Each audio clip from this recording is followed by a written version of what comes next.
নমস্কার, আরও একটা গুরুত্বপূর্ণ ইনফরমেটিভ ভিডিও নিয়ে চলে এলাম। খুব গুরুত্বপূর্ণ ভিডিও। যারা চ্যানেলে নতুন, চ্যানেলটাকে সাবস্ক্রাইব করে বেল আইকনটা টিপে রাখতে হবে লেটেস্ট গুরুত্বপূর্ণ আপডেট পাওয়ার জন্য।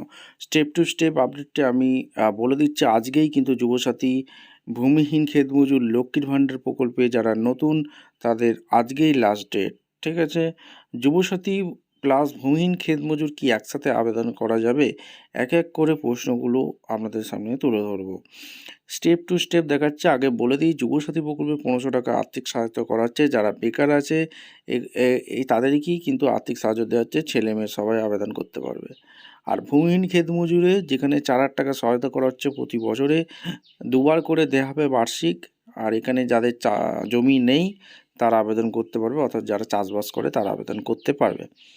প্রথম যে ক্রাইটেরিয়া হচ্ছে, সবার মনে কোশ্চেন তুলছে, এখনও সরকারি নির্দেশিকা আমাদের কাছে আসেনি। যেই কোশ্চেনগুলো সবার মনে ঘুরঘুর করছে, যেগুলো হলো 1 নম্বর কোশ্চেন, আমি লক্ষ্মীর ভাণ্ডার পাই, আমি কি যুবসাথীতে আবেদন করতে পারবো? এটা হচ্ছে সবথেকে গুরুত্বপূর্ণ বিষয়। মহিলারা লক্ষ্মীর ভাণ্ডার পায়, তারা কি যুবসাথীতে আবেদন করতে পারবে? উত্তর হচ্ছে না। যারা অলরেডি লক্ষ্মীর ভাণ্ডার পাচ্ছেন তারা যুবসাথীতে আবেদন করতে পারবে না। ক্লিয়ার? 1 নম্বর কোশ্চেন ডাউট ক্লিয়ার হয়ে গেল। তাড়াতাড়ি গিয়ে ফর্ম যারা জমা দেননি তারা জমা দিতে পারেন। এরপর 2 নম্বর হচ্ছে, কৃষক বন্ধু পেলে কি যুবসাথীতে আবেদন করা যাবে? আমি কৃষক বন্ধু পাচ্ছি, তাহলে কি যুবসাথীতে আবেদন করা যাবে? উত্তর হচ্ছে হ্যাঁ, কৃষক বন্ধু পেলে যুবসাথীতে আবেদন করা যাবে। ক্লিয়ার? কারণ কৃষক বন্ধু আলাদা প্রকল্প, যুবসাথী আলাদা প্রকল্প। এটা একটা মাথায় রাখতে হবে।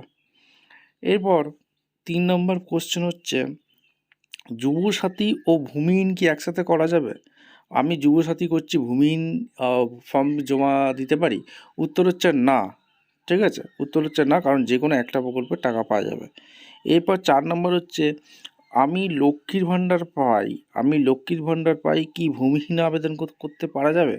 উত্তর হচ্ছে হ্যাঁ, লক্ষ্মীর ভাণ্ডার পেলে ভূমিহীনে আবেদন করা যাবে, কারণ ভূমিহীন চাষবাস প্রকল্পটা আলাদা, আর লক্ষ্মীর ভাণ্ডার আলাদা। কিন্তু লক্ষ্মীর ভাণ্ডার পেলে যুবসাথীতে আবেদন করা যাবে না।